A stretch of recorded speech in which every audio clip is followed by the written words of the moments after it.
Welcome! This is my super quick review of Fable Fortune, a game that I liked a lot. I liked it so much that I wrote a 3,000 word review on it. The problem is, a 3,000 word review translates to like a 20-minute video, and I feel like neither of us has time for that particular brand of bronchitis. So here's what I'm doing. I'm going to give you the essential reasons why I think Fable Fortune is ultimately better than Hearthstone, and where it falls short. If you want a more in-depth explanation of my reasons, I'll link my written review in the description below. Alright, let's get after it.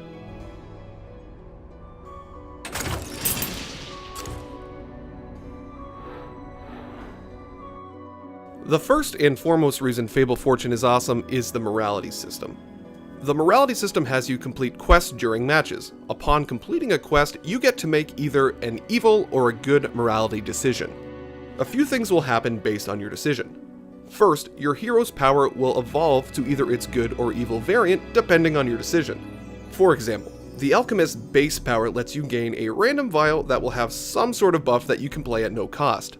The good variant of that power allows you to receive an even more powerful random buff, where the evil variant will allow you to choose which basic vial you'd like. The second thing that happens is your morality cards will be able to transform now. A morality card, as the name might imply, is a card that is affected by your morality points. Each morality card has a base version as well as good and evil variants. The Bank Clerk, for example, is a rather unremarkable 2/2 card that cost 4 coin to play. Luckily, the Bank Clerk only needs 1 morality point to transform. When a good morality point has been chosen, the Bank Clerk becomes the Philanthropist, which gives units in your hand +1/1 when played. The Inside Trader, on the other hand, will reduce the cost of all cards in your hand by 1 when it's destroyed. As you can probably imagine, having both cards and powers affected by the morality system opens up a ton of different strategic avenues. Maybe you want your hero's good power for your first point, but will need your second point to be evil for the desired effect of a morality card. Giving players that level of choice and access to such varied and situational strategic decisions is something Hearthstone simply can't touch. It's just not part of its DNA. The next area Fable Fortune stands out in is its free-to-play economy. If you don't want to spend actual money on cards, you'll need to earn 1,000 silver, Fable Fortune's in-game currency. Compared to its competition, Fable Fortune comes out looking very generous.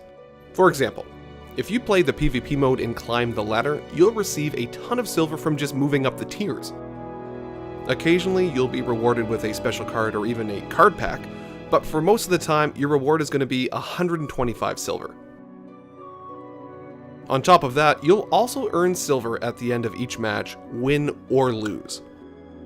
It's very much worth noting that losing does not mean you'll net significantly less silver either. That's probably the most appealing part of the economy. It's not victory-based.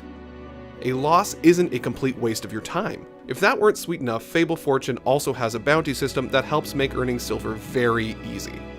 When Hearthstone's victory-based economy is compared to Fable Fortune, it almost feels oppressive. It's not all sunshine and roses for Fable Fortune, however. In terms of presentation, this game can fall quite short of its competition. Some of the menus and UI are ugly, plain and simple. While all the cards are fully and wonderfully voice acted, the hero emote system is very two-dimensional by comparison. Instead of voice acting with personality, the hero emotes are expressed by bland text prompts that are tonally difficult to interpret. In co-op mode, you and another player face off against a powerful AI that has special abilities. Co-op mode can be really fun with friends. It can also be the absolute worst with complete strangers.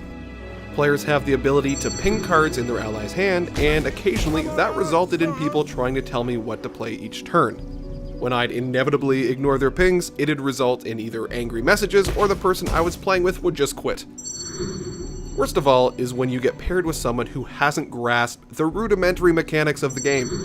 You have exactly no chance of winning when your partner doesn't understand the importance of putting your units in guard.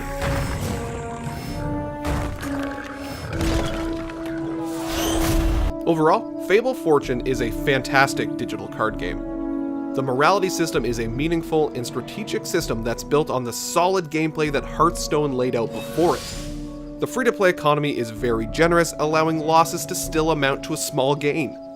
Fable Fortune's presentation isn't quite up to code though. Some menus look cheap, and the emote system is a bit of a letdown considering how fantastic the card voice acting is. I give Fable Fortune 8.5 out of 10.